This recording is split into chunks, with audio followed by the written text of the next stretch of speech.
Zaidi ya familia 200 katika eneo la Makaa, wadi ya Tudor katika kaunti ya Mombasa zinaishi kwa dhiki na hofu baada ya bwenyenye mmoja kujenga ukuta unaozingira makazi yao na kuwafungia pande zote.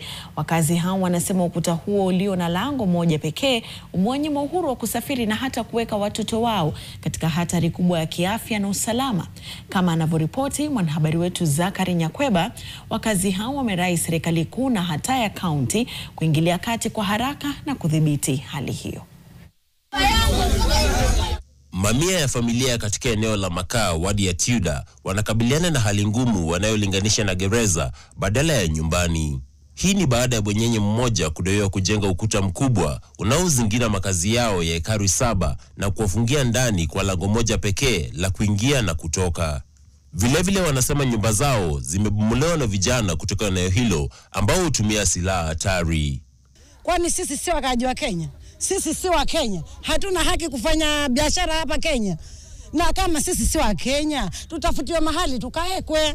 Wakazi hao wanasema lango hilo hufunguliwa kila siku saa 1 jioni na kufunguliwa tena saa 3 asubuhi. Wakati huo wote, wakazi hubaki wamenaswa ndani. Watoto wanaoenda shule mapema saa 12 asubuhi hukabiliana na changamoto kadhaa. Pale njiani kwa kupita ni kwenye shimo. Watoto wanaenda wakainame walafu ndio waende shule. Ukuta huo umeibua hasira miongoni mwa familia hizo ambazo zinauliza ni kwa nini mwekezaji hajawahi kuwasilisha hati za umiliki au amri ya mahakama inayoidhinisha ubomoaji wa makazi yayo.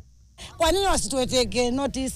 Kwa nini wasituletee court order wakatuwekea pale kwa mtu tukajua tuna haki tutoke? Leo hata tumetoka Makupa, tulikuwa tumevamiwa na mapanga.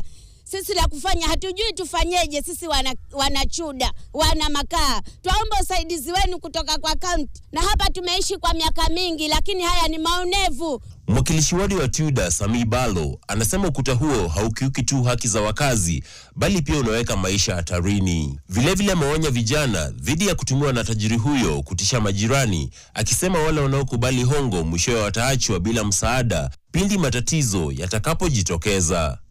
Nataka waziri wa transport na infrastructure waje kuchunguza ukuta namna umejengwa, manake inahatarisha maisha ya wananchi ambao wanaishi hapa.